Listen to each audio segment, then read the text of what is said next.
On a warm October night in Colorado, a 20-year-old woman was driving home from her friend's house. She was laughing. She was texting. She had absolutely no idea that somewhere on that road ahead of her, 3 teenage boys were sitting in a car, waiting. Not waiting for her specifically, just waiting for someone. And she happened to be that someone. What happened next took less than a second. The aftermath lasted years. And the question that I haven't been able to shake since I found this case is simple. And it's devastating. How do you accidentally become someone's target? Let me introduce you to Alexa Bartell. She was 20 years old. She lived in Westminster, Colorado, a suburb just northwest of Denver. By all accounts, she was the kind of person you'd actually want in your life. Funny, warm, a little quirky in the best way. She had a tight group of friends. She was working, figuring out adulthood the way most of us do at 20 messily, hopefully with a lot of late nights and inside jokes. On the night of April 19, 2023, Alexa had been out visiting a friend. Nothing unusual. Nothing dramatic. She was heading home on a stretch of rural road in Jefferson County, the kind of road you don't think twice about driving at night if you've lived in Colorado your whole life. Open sky, sparse traffic, the kind of road that feels peaceful until it doesn't. What she didn't know, what nobody on that road knew, was that 3 young men had been driving around for most of the evening with a bucket full of rocks in their car. Not pebbles, not gravel, rocks, big ones, and they had been throwing them at cars. I want to sit with that for a second, because it's so casually horrifying. This wasn't a plan that took weeks to execute. It wasn't the result of some long-burning grudge or calculated cruelty. It was 3 teenagers on a Tuesday night, bored with a bucket of rocks, doing something that any reasonable human being would tell you is obviously dangerous, obviously capable of killing someone. And yet, here we are.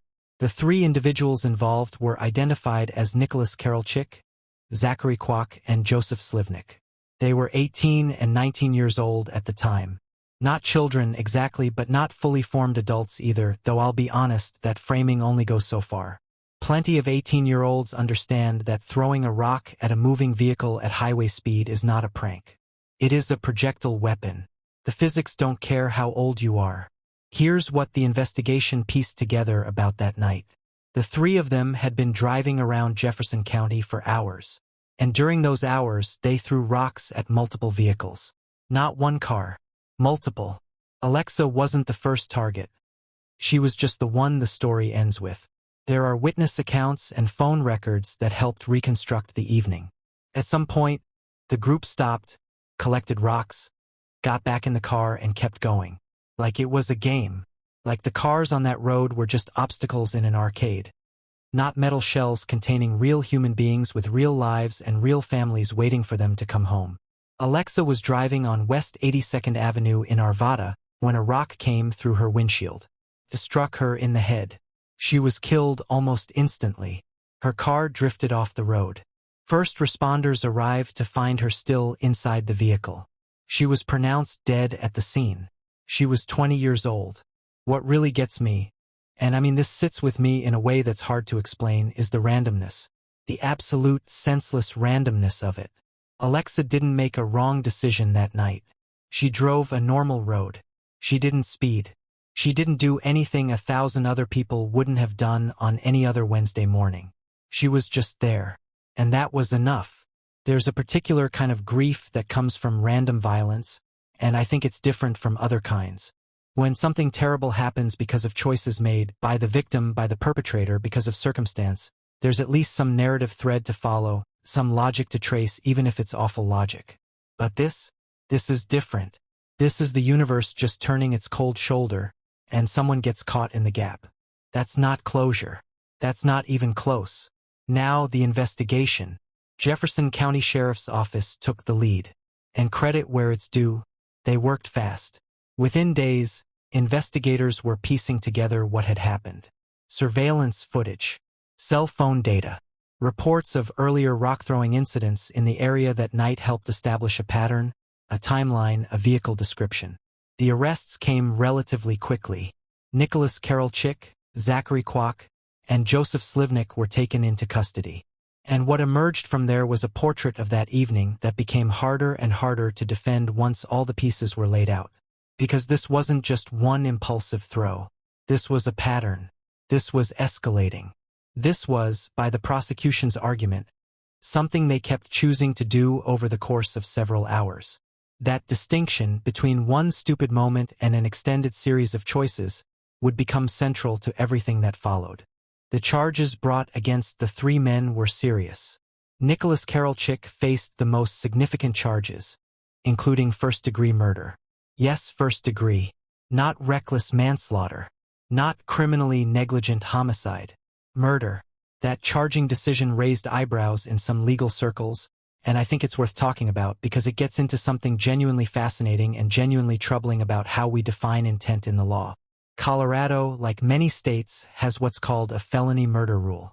Broadly speaking, this means that if someone is killed during the commission of a felony, everyone involved in that felony can be charged with murder, regardless of whether they personally intended to kill anyone. The prosecution's argument was essentially this: throwing rocks at cars is inherently dangerous. It's inherently capable of killing. Doing it repeatedly to multiple vehicles over the course of hours, that demonstrates a conscious disregard for human life that rises to the level of murder. Not oops, I didn't think about the consequences. Something more deliberate. Something darker. The defense, as you'd expect, pushed back on that framing. Young men. Bad decisions. No specific intent to harm Alexa Bartell. Tragic accident escalating from reckless behavior. Honestly, the part that still bothers me is where you draw that line. Because there's a version of this story where three dumb teenagers made a catastrophically stupid choice and someone died. And there's another version where three people made a series of deliberate choices, over and over, for hours, that they had every opportunity to stop and they didn't. Both things can contain truth simultaneously, and the law has to figure out which one is operative. That's not a comfortable question. It's not supposed to be. The trial of Nicholas Karol-Chik, who was identified as the one who threw the rock that killed Alexa, proceeded to court in 2024. The proceedings drew significant attention, both locally in Colorado and nationally, partly because of the nature of the crime and partly because of the first-degree murder charge. Prosecutors presented cell phone data showing the group's movements throughout the evening. They presented evidence of the earlier rock-throwing incidents. Other drivers who had been targeted and survived, some of whom gave testimony. They painted a picture of escalation, of thrill-seeking, of recklessness that had been building all night. Alexa's family was present throughout. And I keep thinking about what that's like. Sitting in a courtroom watching attorneys argue the philosophical nuances of intent, while the reason you're there is that your daughter, your sister, your friend is gone because someone grabbed a rock and threw it at her car. The gap between the abstraction of legal argument and the concrete reality of loss is immense. Enormous. And families in these cases have to sit inside that gap every single day of a trial. In 2024, Nicholas Karol-Chik was convicted. The jury found him guilty of first-degree murder, among other charges. It was a significant verdict, a signal, in the eyes of many observers, that Colorado courts were willing to hold people accountable not just for what they intended, but for what they chose to keep doing even when the risk was obvious. He was sentenced to life in prison without the possibility of parole. The other individuals, Kwak and Slivnik, faced their own charges related to their participation in the events of that night. The legal proceedings for all parties moved through the system with the weight that a case like this carries. Alexa's family spoke after the verdict. And what struck me, reading their words, was how clearly they understood something that gets lost in the noise of high-profile trials. The verdict doesn't bring her back. Justice, in the traditional sense, restores balance. But there's no balance to restore here. There's just a hole. Her mother, her family, friends who'd known her since childhood. They're living with that hole permanently. A conviction fills a courtroom. It doesn't fill a life. I want to zoom out for a second because I think this case is actually about something bigger than one terrible night in Colorado. We talk a lot about premeditated violence. We have cultural frameworks for it: the serial killer, the mass shooter, the calculated predator. These are figures we've built entire genres around, entire criminal justice philosophies around. We know how to be horrified by them. We know what to call them. But what about this? What about violence that begins as stupidity and ends as death? What about harm that doesn't require a motive, a grudge, a plan, just boredom and access, and the absence of whatever internal voice says stop? I keep thinking about the fact that Alexa wasn't targeted. She wasn't chosen. She wasn't even seen, really, as a person in that moment. She was just a windshield, a moving target, something to throw a rock at. And I think that might actually be the most frightening thing about this case, if I'm being honest with myself. Because it means there was nothing she could have done. There's no lesson to extract, no behavior to modify, no route to avoid. She existed in the wrong place at the wrong moment, and the universe handed her to three people who had stopped thinking of the cars around them as carrying human lives. That's not a comforting thought to end on, I know, but I think it's an honest one. There's also something here worth saying about accountability and age. These men were 18 and 19, legal adults. And I've read the arguments about brain development and judgment and all of it. I'm not dismissing that science.